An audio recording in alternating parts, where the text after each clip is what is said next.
Ahead on CBN NewsWatch, Sessions under fire. The Attorney General recuses himself from any investigation of ties between Russia and the Trump campaign. See why that's still not enough for Democrats. Plus, I'm Amber C. Strong in the D.C. Bureau, where we're following a story out of the Hoosier State, where a group of Indiana lawmakers just passed a bill that they say puts prayer back in school. We'll have the details coming up. and a street preacher in Britain faces criminal charges for reading the Bible in public. Hear why next.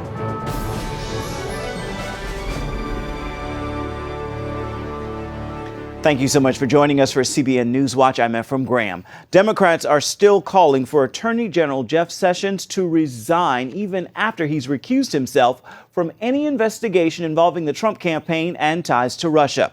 This all comes after revelations that he had 2 meetings with Russian officials before the election. Abigail Robertson has a look at what's been an eventful 24 hours at the State Department. Just 3 weeks in, President Trump's Attorney General Jeff Sessions is already in hot water. Let me be clear.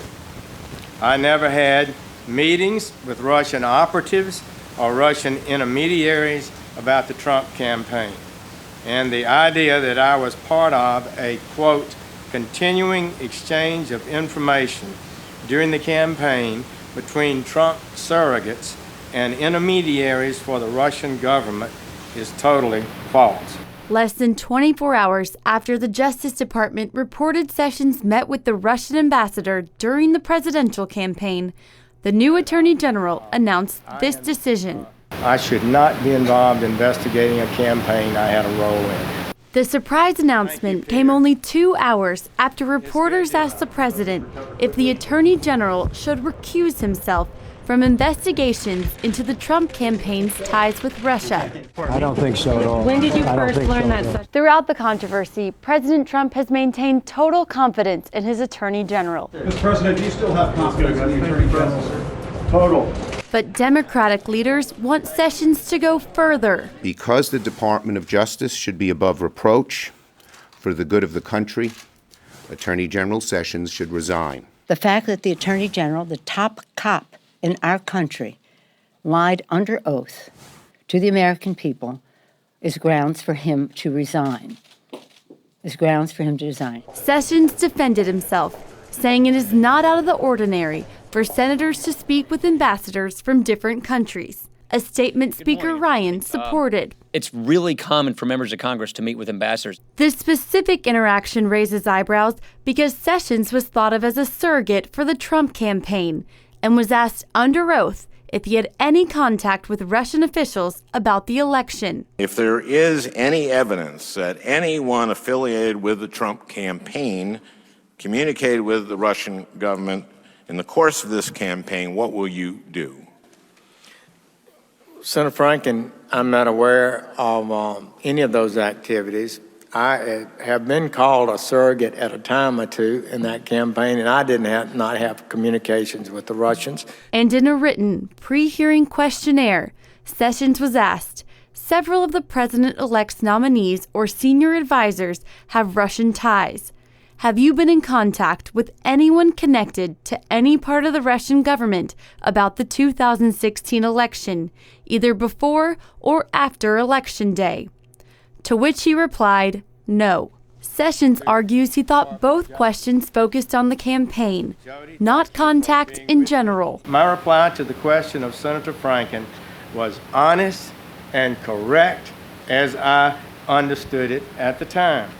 I appreciate that some have taken the view that this was a false comment.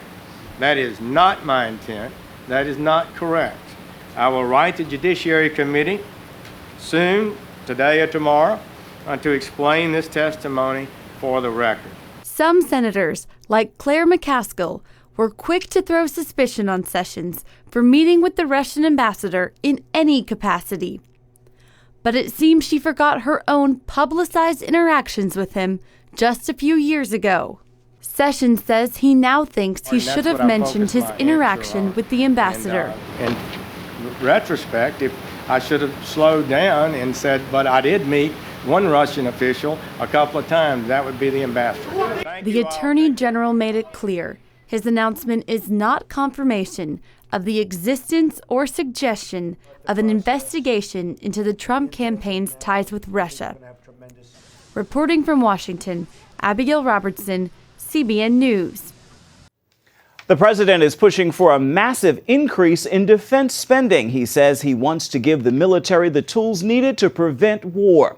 That pledge came while he was aboard the next generation aircraft carrier, the USS Gerald R. Ford. Mark Martin is on the story.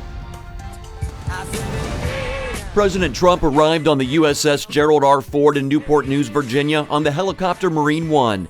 The president eventually made his way to Hangar Bay 2 of the carrier, where he spoke on the importance of boosting defense spending. After years of endless budget cuts that have impaired our defenses, I am calling for one of the largest defense spending increases in history. The White House released a draft budget plan earlier this week that calls for a hike of $54 billion to the Pentagon's projected budget. That's a 10% increase. Trump also wants to repeal across-the-board budget cuts that Congress implemented. And by eliminating the sequester and the uncertainty it creates, we will make it easier for the Navy to plan for the future and thus to control costs and get the best deals for the taxpayer, which, of course, is very important, right? The president also said he would provide the finest equipment in the world to the military and pointed to examples of aging aircraft. Our military requires sustained, stable funding to meet the growing needs placed in our defense. Meanwhile, protesters gathered in Newport News to voice opposition to the president. I have a problem with the hateful rhetoric and the policies that have been put forth so far, and I figured I wasn't the only one. Today, the president visits a private religious school in Florida, St. Andrew Catholic School in Orlando. He's likely to speak on school choice. Mark Martin, CBN News. And the president continues to round out his cabinet. The Senate officially confirmed Ben Carson as housing secretary Thursday. The retired neurosurgeon will now head up the agency dedicated to providing housing assistance to low-income Americans. The Hispanic pastor who prayed at President Trump's inauguration is now opening his church to those with deportation worries. Reverend Samuel Rodriguez has 30 cots in place at his Sacramento church. The Time magazine reports the church set them up after the Trump administration expanded its deportation policy in January. So far, half a dozen families have used them. The church has a don't ask, don't tell policy when it comes to people's legal status. The church estimates half of those seeking shelter have had fears of it over immigration, and half have had fears about domestic abuse. Another Jewish cemetery was vandalized, the latest one in New York, making it the third attack in recent weeks. Vandals toppled and destroyed at least a dozen headstones at the Wad Hakalel Cemetery. The latest incident comes at a time when the Jewish community centers across the nation have been the victims of bomb threats and vandalism. Many fear blatant anti-Semitism is on the rise in New York. Governor Cuomo is launching an investigation into the crime. They've lost their business, were forced to pay more than $135,000 in fines, and they are told that they can't share their faith, all for refusing to make a cake for a same-sex wedding. But Melissa and Aaron Klein never had their day in court until Thursday afternoon. The former owners of Sweet Cakes Bakery appeared before the Oregon Court of Appeals. The couple argued baking a cake for a gay wedding violates their Christian faith. The three-judge panel is not expected to rule for at least several months. A state bill coming out of the Indiana House of Representatives is giving new life to the decades-old debate over prayer in school. Our Amber C. Strong joins us from our D.C. bureau to break down what the bill means and why some critics say it could put the First Amendment in jeopardy. Amber. That's right, Ephraim. The bill known as House Bill 1024 essentially protects students' rights to pray during, before, and after school events without discrimination. The bill also protects the students' right to wear religious apparel. Now, we spoke to Indiana House Representative Lloyd Arnold, who says the bill doesn't force students to pray, and he also says it protects students of all faiths. Me being a Christian, I honor those other people's in their faith and have a respect for them for what they choose to believe. And this is all, they're allowing anybody, if they want to pray, they can pray and do so freely without anybody telling them they can't. Now, critics of this bill say this is a very slippery slope. Ken Falk, legal director of the Indiana ACLU, tells me the whole thing has the potential to put teachers in a very tough situation and actually inhibits the school's ability to control speech, whether it be good or bad. Regardless, the bill has passed through the Indiana House and is moving on to the Senate, so we will keep you posted as it progresses. I'm Amber C. Strong in the D.C. Bureau. Back to you, Ephraim. Amber, thank you. Turning now to England, where a British court is ruling over a case being described as a modern-day heresy trial. A court in Great Britain has convicted 2 street preachers of a public order offense after a public prosecutor claimed that the publicly quoting parts of the King James Version of the Bible in modern Britain should be considered abusive and a criminal matter. Michael Overd of Britain and Michael Stockwell of Selden, New York, were found guilty under the Crime and Disorder Act. They were preaching in a Bristol shopping area last July when police arrested them. The Christian Legal Center, which represented the men, said it will appeal. And still to come, here on CBN NewsWatch, he is one of the biggest voices in evangelism and outreach. Hear why Reinhard Bonnke says he is retiring and how he plans to say farewell. Evangelist Reinhard Bonnke, founder of Christ for All Nations, has announced his final African gospel crusade. He plans to retire after more than 40 years in ministry. The crusade isn't happening until November, but here to talk about the announcement right now and how that ministry has impacted the continent of Africa is CBN international correspondent George Thomas. So, George, let's talk about the impact of this ministry in Africa. How big is it? It's huge. I mean, you know, he started back in 1969. He and his wife started in the African nation of Lesotho. It's a small kingdom smack in the southern part of Africa. And he went there principally to be a missionary. And a few years later, after about 7-8 years of being in Lesotho, he just had this burning desire. In fact, he says he saw a vision of the African continent washed by the blood of Jesus Christ. And he had the sense that his ministry was beyond just a small little African kingdom. And since then, I mean, the numbers are incredible. From almost 75 million people have walked into the kingdom of God as a result of his ministry. I don't think personally that there is one single man or ministry that has had this much of a profound impact on the length and the breadth of this beautiful continent than Reinhard Bonnke. And I know he will say, it's not him, it's not the ministry, it is because of the power of Jesus Christ. Wow. Now, when did you first learn of Reinhard Bonnke? Well, I mean, you know, growing up in Africa, I'm a native of the African soil. I was born on the African continent, and we would hear, you know, these reports, whether it's in Botswana, in Swaziland, in Sudan, in Nigeria, you would hear these incredible stories of thousands of people coming. In fact, in one crusade that he held back in 2000 in Nigeria, in one single day, 1.6 million people turned up for one night. And over the next 5 nights, close to over 6 million people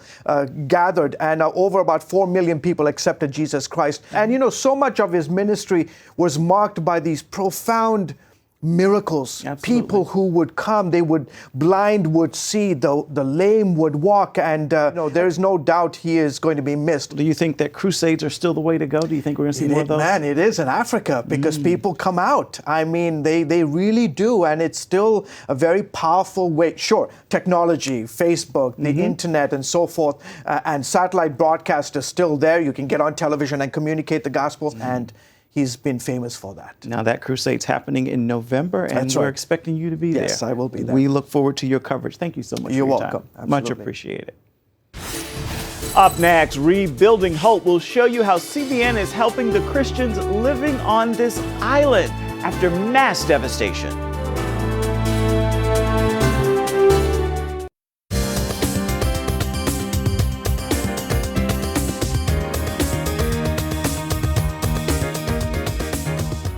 Indonesia's Nias Island is a Christian island that was neglected until 2005 when it was hit by a powerful earthquake.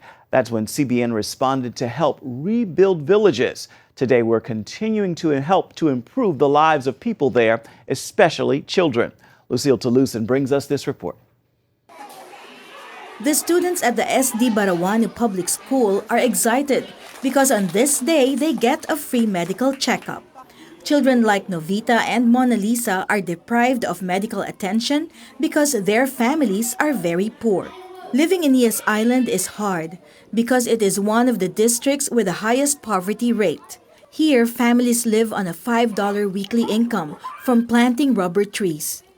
For Novita and Mona Lisa, big dreams seem far-fetched, but CBN's projects to empower children like them give even their school principal a glimmer of hope. Manati Zai is grateful that CBN humanitarian workers travel several hours through rough zigzag roads just to reach their school. The programs of CBN has changed the spirit in our school.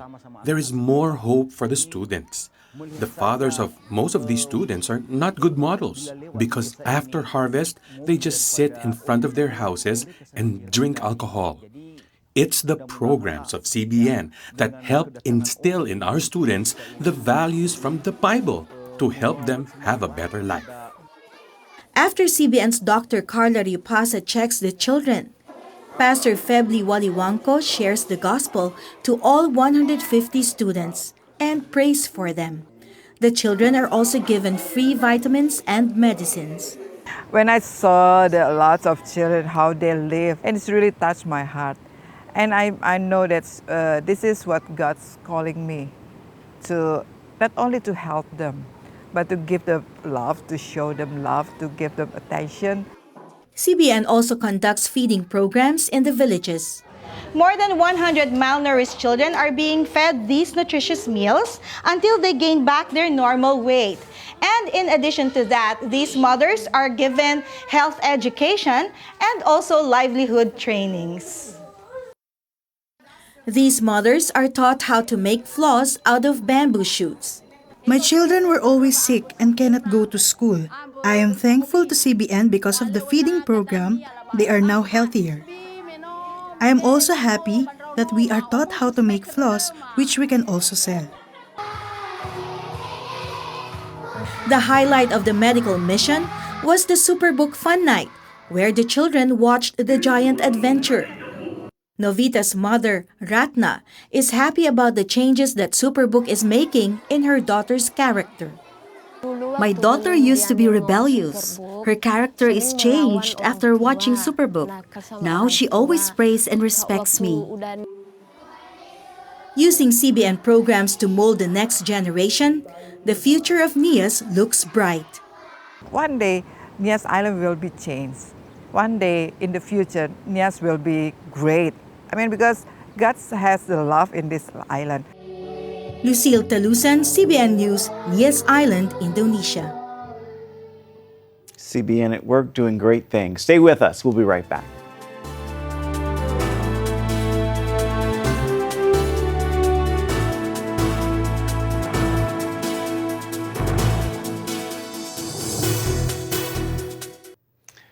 Looking for good entertainment this weekend? We've got your family-friendly movie reviews right here. Our friends at Plugged In Online bring us a review of the new film, The Shack. Take a look.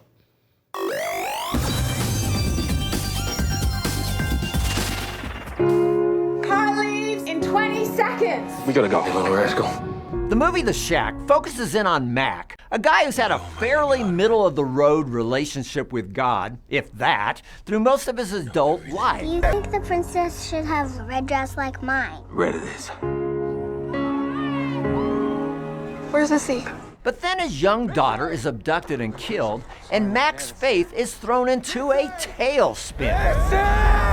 How could a loving God allow something that horrendous to take place? Possible suspect sighting. Ground teams found the truck in the mountains.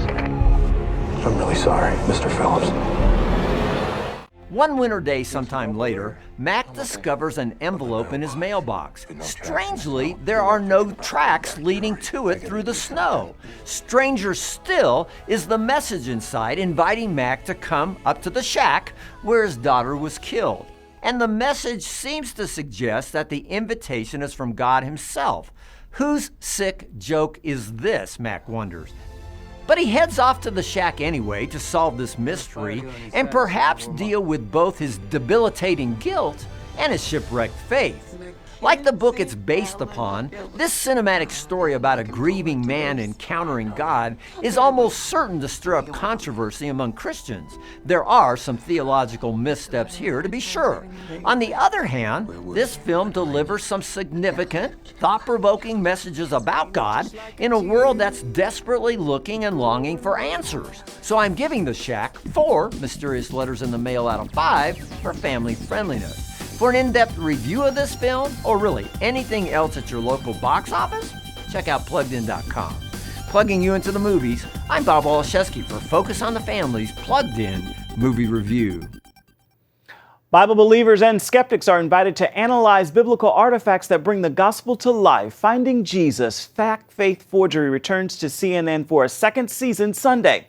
This year, Pastor A.R. Bernard contributes analysis to the program, and he says it is not only for religious viewers, it is also for those who are still seeking Jesus and still trying to make sense of Christianity. Finding Jesus premieres on CNN Sunday at 9 p.m. Eastern.